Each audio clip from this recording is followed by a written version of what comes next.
Bonjour à toutes et à tous et bienvenue chez les Chroniques du Commander. Je suis Ragun et aujourd'hui on va regarder ensemble les cartes rares et mythiques de l'extension Innistrad Chasse de Minuit pour le duel Commander.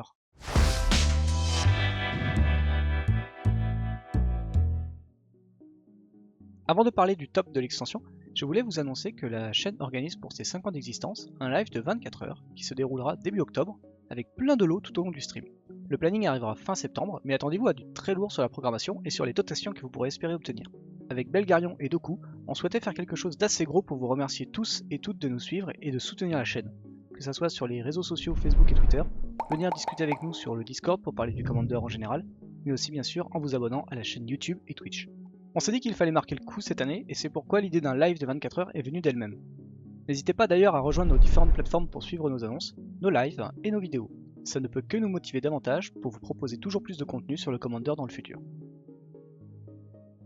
Et c'est reparti pour un nouveau top consacré cette fois-ci aux cartes rares et mythiques de l'extension Innistrad Chasse de Minuit. Je vais tout de suite parler des lands que je trouve intéressants mais pas forcément adaptés pour tous les builds. J'apprécie surtout le land bleu-blanc et le bleu-noir car ce sont des couleurs plutôt axées contrôle qui tendent vers une stratégie vers le long terme. Donc si le terrain arrive engagé au début, ce n'est pas forcément grave, au contraire des lands du second bloc Innistrad et de Strixhaven qui eux sont une catastrophe pour la courbe de mana. Passons maintenant au top des couleurs, avec pour le blanc, Absence Fatidique et la Sentinelle d'Or Solaire.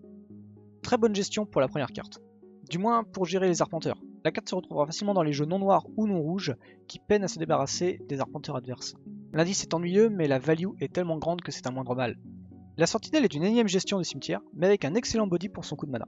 Elle peut également rendre imbloquable des créatures en late game. Très sympa dans un jeu Eggbeer, je pense qu'elle mérite d'être testée pour se rendre compte si la carte est suffisamment impactante pour le format dans un jeu monocolore ou même dans un jeu bicolore.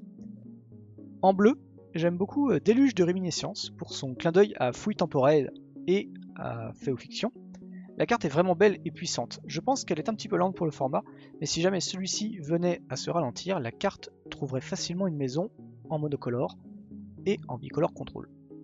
Toujours visant l'esthétisme, on adore l'ermite maléfique. Bonne stat, plus une capacité lui permettant de se sacrifier facilement pour revenir encore plus fort. Pareil, je ne pense pas qu'un deck, outre que bicolore, soit intéressé pour le jouer, mais on ne sait jamais, peut-être qu'un tricolore axé sur le cimetière serait intéressé par cette carte. Très bonne fournée pour le noir avec l'intrus du cimetière, Jadar le modeur de Ghoul et le massacre aux croûtes bouchées. La barade c'est fantastique. On l'avait déjà vu pour Strixhaven, mais avec une capacité forçant l'adversaire à se défausser, c'est parfait. En plus de ça, la carte exile les problèmes du cimetière, et se donne le luxe de drainer l'adversaire. En tout cas, c'est un très bon équilibrage pour cette carte. Jadar sera très apprécié des decks comme Yawgmoth, qui ont souvent besoin de Fuel pour gagner. J'adore personnellement le dessin alternatif qui me rappelle le manga Berserk, avec son ambiance très sombre. Sa force est due au fait que sa capacité se déclenche à l'étape de fin, moins forte que l'Ophium ancienne. Jadar restera tout de même intéressant pour son coût plus attractif et son accessibilité niveau budget. Et enfin, le massacre aux croûtes bouchées. La carte est trop bien. Elle nous permet de revenir dans la partie, de gérer le board, voire de nous aider à détruire l'adversaire. On pourrait croire qu'elle n'est juste bonne que pour le multi, mais en fait c'est complètement faux. Plus cher qu'une damnation ou un toxique déluge, la carte sera quand même très appréciée dans les jeux aristocrates pour doubler la perte de points de vie de l'adversaire. En rouge, je propose la combattante Falkenrat. Très bon drop 1 pour les jeux très agressifs mono rouge ou bicolore. Il est très loin le temps où on avait une 2-1 avec un effet négatif. Là, on se retrouve avec une carte qui peut nous aider en fin de partie pour nous faire piocher des solutions. Rappelons également que sa capacité peut s'activer si l'adversaire fetch et prend un point de vie, ce qui est très pratique si on est bloqué de notre côté pour lui affliger des dégâts. Autre carte rouge, l'adversaire assoiffé de sang est vraiment très jolie également. On adore les cartes qui nous font rejouer des sorts du cimetière, et celle-ci est magnifique, dans rouge-noir ou mono-rouge, pour compenser une potentielle mana full. Elle peut également se retrouver dans un Mardu, par exemple, très axé burn, ou beaucoup plus spell, pour pouvoir rejouer tous ces sorts-là, et être beaucoup plus impactant sur un late game également. En vert, je note Sarit, Croc de Vipère.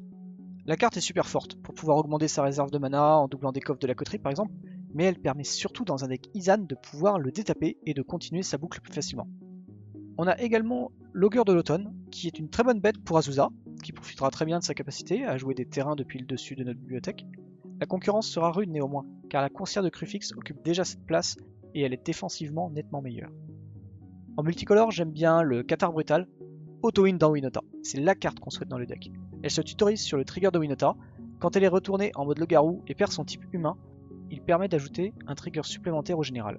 Et même sans ça, la carte est fantastique. Elle gère des créatures adverses, et son mode loup-garou avec la parade de 3 points de vie le rend compliqué à être géré pour l'adversaire. Autre design joli, je note Dénic, apprenti pieux. Bonne stat défensif pour son coup de mana.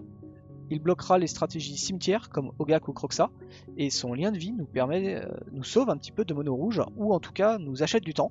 Et il a également une double face, un petit peu fragile je l'avoue, mais qui peut potentiellement nous faire piocher beaucoup.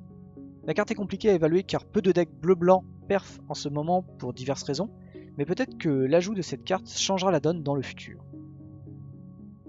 Et voilà, c'est tout pour ce top, j'espère qu'il vous a plu et vous a permis de découvrir des cartes de l'extension pour vos decks présents et futurs. N'hésitez pas à venir en commentaire pour discuter de ce top ou de parler d'autres cartes que je n'aurais pas citées ici. Moi je vous retrouverai dans quelques jours pour le dernier top de l'extension consacré au duel de Commander que seront les généraux potentiels pour l'extension. D'ici là je vous fais de très gros bisous et je vous dis à bientôt chez les Chroniques du Commander. Bye bye.